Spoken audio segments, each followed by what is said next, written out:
Hello everyone, welcome to my YouTube channel. तो आज जो हम टॉपिक पढ़ने वाले हैं वो है लैक ओपेरॉन। लैक ओपेरॉन एक बहुत ही ज़्यादा इंपॉर्टेंट टॉपिक है आपके नीट में और सभी एग्जाम्स में जो है लैक ओपेरॉन से क्वेश्चंस आते ही आते हैं। So let's start. Lac operon में जो हम पढ़ने वाले हैं वो पढ़ने वाले हैं कि लैक ऑपेरॉन क्या होता है, इसके कौन कौन से कंपोनेंट्स होते हैं, इसमें जो रोल है ग्लूकोज का वो क्या है, और इसमें जो जीन मैपिंग है वो कैसे होती है, अगर लैक्टोज प्रेजेंट है तो क्या होगा, अगर लैक्टोज एब्सेंट है तो क्या होगा, और इसकी क्या इंपॉर्टेंस है, ये आखिर इतना इंपॉर्टेंट क्यों है। So let's start. First, what is lac operon? है क्या ये लैक ऑपेरॉन? लैक ऑपेरॉन जो है ये ग्रुप ऑफ जीन्स है दैट आर स्विच्ड ऑन और off together depending on environmental condition, specially whether lactose is available. तो ये जो है ग्रुप ऑफ जीन्स होती हैं, प्रेजेंट होती हैं, जो हेल्प करती हैं इकोलाई को, ताकि वो जो लैक्टोज है उसे as a source of energy की तरह वो यूज़ कर सके, मतलब ग्लूकोज या फिर कोई भी एनर्जी का सोर्स बना सके। जो लैक ओपेरॉन है उसमें इंक्लूड होता है रेगुलेटरी जीन्स और रेगुलेटरी एलिमेंट जिसमें प्रोमोटर और ऑपरेटर होता है, और स्ट्रक्चरल जीन जिसमें लैक जेड, लैक वाई और लैक ए प्रेजेंट होती है। जो प्रोमोटर होता है उसका फंक्शन होता है व्हेन आरएनए पॉलीमरेज बाइंड, इसमें जो है आरएनए पॉलीमरेज बाइंड करता है। जो ऑपरेटर होता है उसमें जो है रिप्रेसर बाइंड करता है, और जो लैक आई है उसमें जो है रेगुलेटरी जीन्स होती हैं जो प्रोड्यूस करती हैं रिप्रेसर प्रोटीन को। जो स्ट्रक्चरल जीन्स होती हैं जैसे कि lac Z, lac Y, lac A, ये इनका काम क्या होता है? सो लैक जो जेड होती है ये इंपॉर्टेंट फंक्शन है, ये प्रोड्यूस करते हैं, ये बनाती है बीटा गैलेक्टोसिडेज। ये बीटा गैलेक्टोसिडेज बनाती है जो कि ब्रेक करता है लैक्टोज को ग्लूकोज और गैलेक्टोज में, ताकि बैक्टीरिया जो है इसे स्मॉलर मोनोमर्स की फॉर्म में जो है ले सके। सो इम्पॉर्टेंट है कि जो लैक जेड है वो क्या बनाता है? बीटा गैलेक्टोसिडेज, और ये क्या करता है? ब्रेक करता है लैक्टोज को ग्लूकोज और गैलेक्टोज में। देन सेकंड जो स्ट्रक्चरल जीन आती है वो आती है लैक वाई। जो लैक वाई है ये क्या करती है? ये बनाती है परमिएज।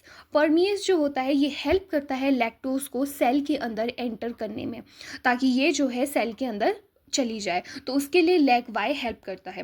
देन आती है थर्ड जो होती है लैक ए, और ये क्या बनाती है? ये बनाती है ट्रांस एसिटाइलेज, और ये क्या करता है? इसका बहुत कम रोल होता है और ये एसिटाइलेशन की रिएक्शन में हेल्प करती है। तो ये था हमारे पास जो है स्ट्रक्चरल जीन। अब हम जो देखेंगे वो देखेंगे regulatory element of the lac operon. Regulatory element कौन कौन से हैं? जैसे कि प्रोमोटर, ऑपरेटर और रेगुलेटरी जीन। जो प्रोमोटर होता है ये होता है वेयर आरएनए पॉलीमरेज बाइंड, जहाँ पर आरएनए पॉलीमरेज अटैच होता है। ये जो प्रोमोटर है it is like a landing spot, जैसे कि आप इस डायग्राम में देख रहे हैं, लैंडिंग स्पॉट की तरह काम करता है, and it signals the start site of for the transcription of the lac operon, ताकि ट्रांसक्रिप्शन स्टार्ट हो सके। सेकेंड आता है ऑपरेटर। जो ऑपरेटर होता है इसमें क्या होता है? जहाँ पर रिप्रेसर बाइंड करता है, operator is on off switch off the operand. यहाँ पर स्विच ऑन होता है, स्विच ऑफ होता है, लैक्टोज बाइंड करता है तो प्रोसेस आगे बढ़ती है, लैक्टोज एब्सेंट होता है तो प्रोसेस आगे नहीं बढ़ती है। So repressor protein where the repressor bind where the block the DNA RNA polymerase and prevent the transcription, अगर lactose present नहीं है। Then आती है regulatory gene LAC1 जो produce करता है repressor protein. This makes the repressor protein that control the operon, and जैसे LAC1 है repressor protein बनाती है, this repressor constantly monitor and the operator and keeps the operon switch off when needed. तो switch off करता है जब ज़रूरत होती नहीं है, जब ज़रूरत होती है तो स्विच ऑन कर देता है। तो ये इसका फंक्शन है। अब हम देखते हैं कि हाउ इट वर्क्स, किस तरह से ये काम करता है।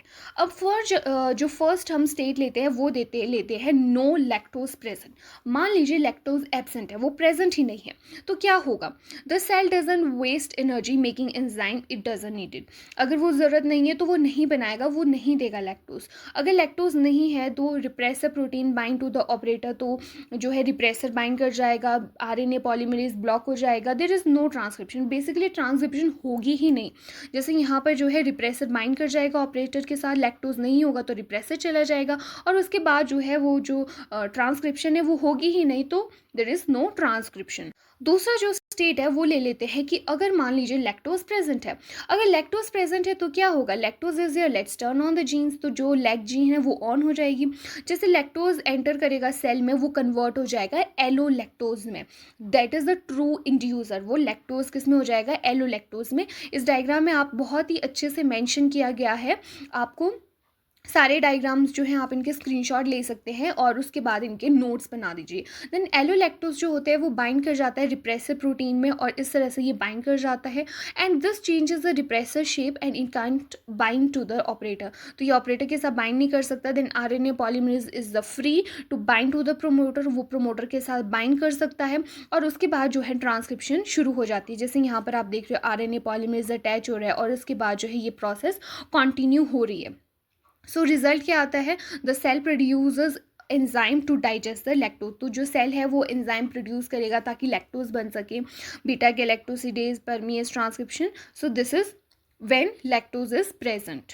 इसमें और चीज़ आती है कि रोल ऑफ ग्लूकोज, ग्लूकोज का क्या रोल है और ये कैटाबॉलिक रिप्रेशन में कैसे हेल्प करता है। So the lac operon is also influence by the glucose level.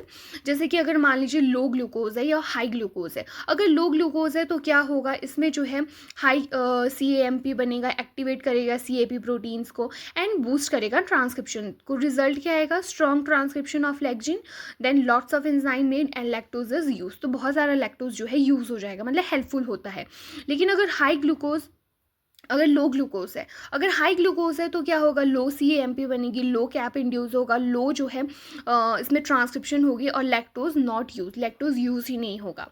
ठीक है, तो ये दो जो है इसमें सिचुएशन है। अगर ग्लूकोज कम हुआ तो अच्छी ट्रांसक्रिप्शन होगी, अगर ग्लूकोज ज़्यादा हुआ तो जो है ज़्यादा ट्रांसक्रिप्शन नहीं होगी।